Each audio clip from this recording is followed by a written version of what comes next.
Naturally Hood, guys. I'm going to jump right into this one because, well, it's one that I don't know if I understand the question so much. This one comes from the J-Chip Show. And he basically asked me, he DM'd me and he asked me if he wanted to have sex. I mean, no, that was a different message. No, but, no, he said, the misconceptions that retro versus modern gamers have towards one another. And I didn't really know what he meant, so I was like, well, what do you mean, man? So he gave me some examples, and he said that sometimes retro gamers can look at modern gamers with a bit of jealousy because of how great the graphics are and how much more advanced the games are and how they fixed a lot of things with, like, checkpoints and, certain save state areas and just more in-depth stories. And then modern gamers apparently look at retro gamers like, well, why you guys are stuck in the past, and why do you waste your money on these games? They're way too expensive. Why are you playing these old games with shitty graphics and things like that? I guess there's like this little thing, first of all, that I'll say with modern versus retro gamers. And here's my thing. We're all the same. We're just gamers. I think that's kind of weird if you consider yourself a modern gamer versus a retro gamer. To me, it's the same. You're just a gamer. We're all together. We're all united. We're all one. So it's kind of weird that there's like teams or cliques that apparently there's like this thing, where there's all these sort of stereotypes towards one another, which is super weird. It comes along with a lot of, I think that some people are just out to make things very negative, and they're always looking to argue. Something funny I've been doing when I'm on Instagram and I see something and I watch a video of something, for instance, I put, I'll comment, here's the like button for people that are just arguing all the time. What's up with people arguing all the time? For all the people who don't want to argue in the comments, you know what I mean? I'll do stuff like that. And let me tell you, I get hella likes. I'll get like 200, 300, 400 likes on some of these videos. So people are thinking the same thing as me, is what that's telling you. And it's kind of funny. Because people will take any video. It can be some little kid, batting in T-ball, and he hits a home run, and somebody goes, his swing is terrible, It's crazy. People find negative in anything, and it's just, social media is just kind of a bad thing, is what it kind of boils down to. It's a way of people to lash out, and spread negativity. But anyway, back to the subject here. I'm surprised that there's teams, I guess. Because I play both. I play modern. I'm going to be playing Elden Ring. I play Cuphead. That's a modern game. I play a lot of modern games. Mario Wonder, I'm super pumped. What else? I play a lot of stuff with Nathan. I mean, Super Meat Boy, is that considered modern? But I play the new Marios. I played the new Zelda, Tears of the Kingdom. I played Breath of the Wild when it came out. I'm going to play the new RoboCop, Rogue City. I'm going to play the new Madden. I play the new wrestling game. I mean, I play modern a whole bunch, so I play both. Gamers are just gamers. We should like all games. I will say, we're looking at both sides here. For one, anybody who wants to say you're wasting your time with retro, here's the thing, guys. It's not a thing of being stuck in the past, okay? I don't give a crap what generation you are, okay? These games are good games, okay? If you think it's just a thing of, oh, we grew up in those times, so we like it. No. Mario World's just a good game. Donkey Kong Country is just a good game. So, stop. Ocarina of Time's a good game, okay? I don't care if you're born in the 90s, 2000s, even Nathan, my son, he could like Ocarina of Time when he gets older. Who's to say he won't? So that's complete BS. No, they're good games. There's good games. It's not just because we grew up in the 90s that we like Mario 64. Like, no, dude, people like Mario 64 because it's fun. right? I'm not a huge fan of the game, but you know what I mean. These big cult classics. People like Mario Kart because Mario Kart's fun. You know what I mean? People are going to like Mike Tyson's Punch-Out. I don't care if you're 10 years old. You can like Mike Tyson's Punch-Out. It's not that they're just stuck on, oh, they're young and they need to have these graphics. That's not true. That's not true. You're just wrong. Peyton liked Mike Tyson's Punch-Out. You know, he's 15.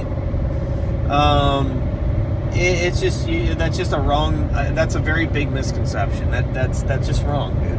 It's not even an opinion. It's wrong. You know, kids can like these games.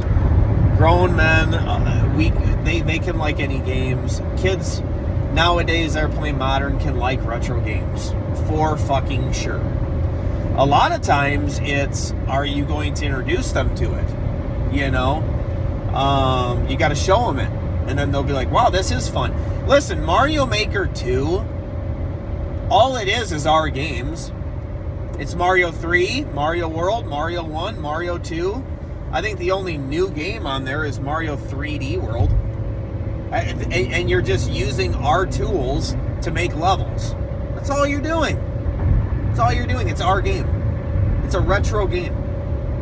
You know? So yeah, that's a really weird thing. And on the flip side, then modern games definitely figured everything out. They're learning from the mistakes of the past, absolutely, and that's a really good thing.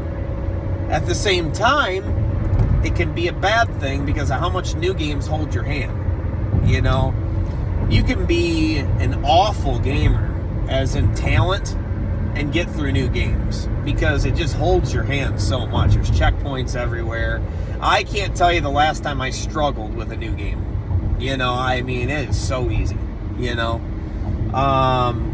Have I played through all the Dark Souls and stuff? No, but I'm sure it's not that bad. Not used to, not the same as Battletoads and stuff, dude. I mean, that shit's brutal.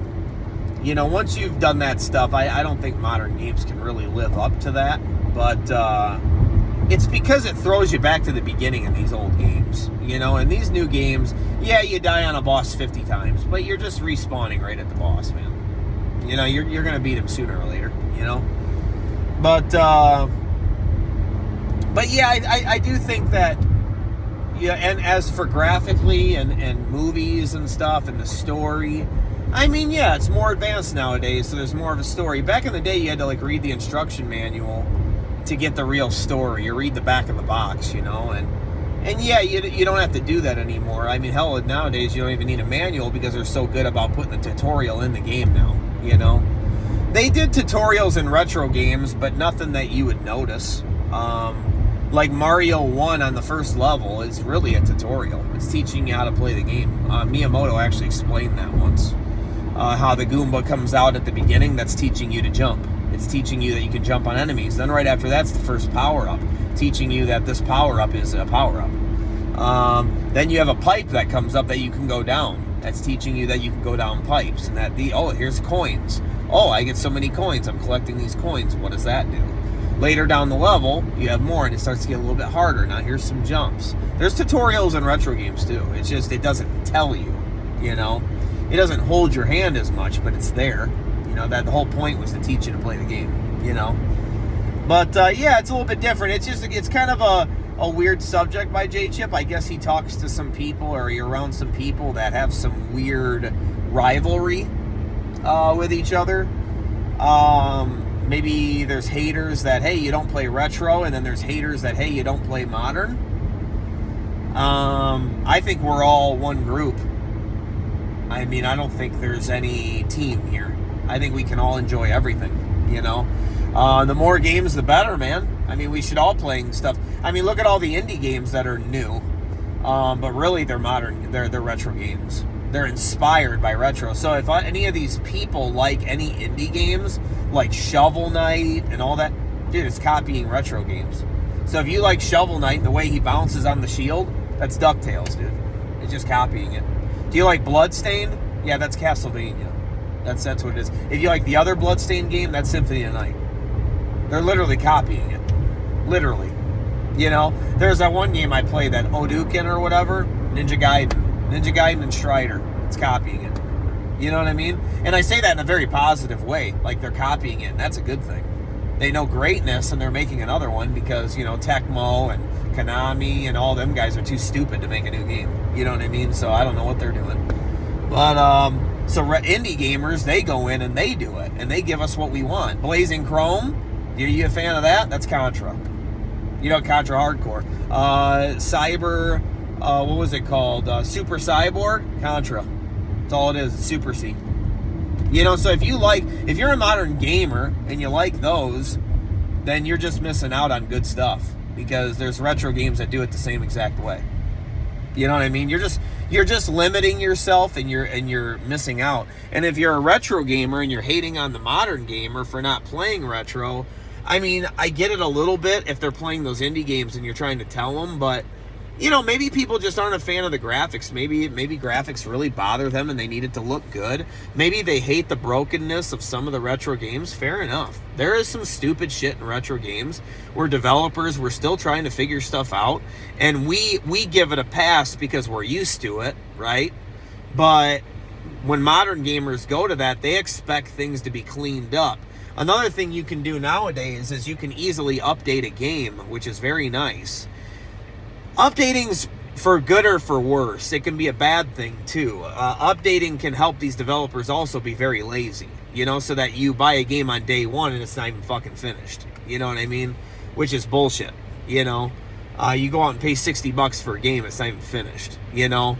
But retro games, once they came out with the game, and it is what it is, if something's broken and it says Bimmy instead of Jimmy, or Billy, and it says Bimmy instead of Billy, it's going to say Bimmy instead of Billy forever. I mean, that's it. You know what I mean? There ain't no fixing that, you know? So, and there was misspellings and stuff all the time, where new games, if they misspell something or fuck something up or there's a terrible glitch, they can fix it, which is awesome. It's awesome that it's there, and that's what it's for. But just like anything else, just like I say about save states and a lot of things, these tools that are given to people make people lazy, though. That's the thing. So what does a developer do? Oh, they can just update it later. So what do? They fucking ship the game, and they ship you a pile of shit, and they fix it later. Oh, we'll fix it with 3 or 4 updates down the road. But yeah, when you bring it home day one, it's going to be terrible. Cyberpunk. You know what I mean? So that's a bad thing too. You know, so there's bad things about retro, there's bad things about modern, but at the same time, we're all in the same division, you know, but we're different teams. You know what I mean? But we're all in the same division together. We really shouldn't be hating on each other. We're all playing the same sport, you know?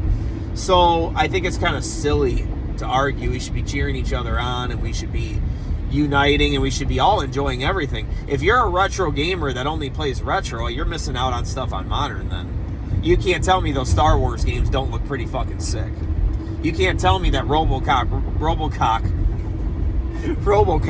we're gonna go with that. You can't tell me that Robocock Rogue City doesn't look like a good game. You can't tell me that. You know what I mean? That's a good game, dude. I mean, you're missing out.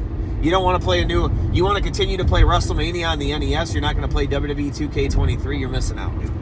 You know what I mean? That's on you. But if you're a modern gamer, there's a lot of motherfucking good retro games too that are timeless and that are great. And if you're not playing them, then you're missing out. You know what I mean? So if you don't want to pop in Super Mario World and you play Super Mario Odyssey, you're missing out, dude. I mean, Mario World's fucking amazing. So if you like Mario Deluxe and you're not playing Mario 3, that's your problem. You know what I mean? You're missing out. You're just being stubborn and being dumb, and you're missing out on stuff, man. I mean, that's on you, you know? So there's good games to be had up and down the board. You know what I mean? There's no right or wrong answer for modern and retro. There's great games on both, and I mean, you should be playing them both. You know what I mean? If you like video games, I mean, there's a lot of fun in both places. So I thought that was a really odd question. Not that it was bad, but that I didn't understand, and it took me a while to respond because I didn't really know what to say. I was like, I don't know what you mean, man. Like, what the heck are you talking about? You know. So anyway, that's my thoughts on that. I'm going to go pick up Double Dragon Rise of the Dragons right motherfucking now. Just came up today. Let's go. Double Dragon, new one. Awesome. Go get it. It's $30. That's what's really hood. I'll talk to you guys later.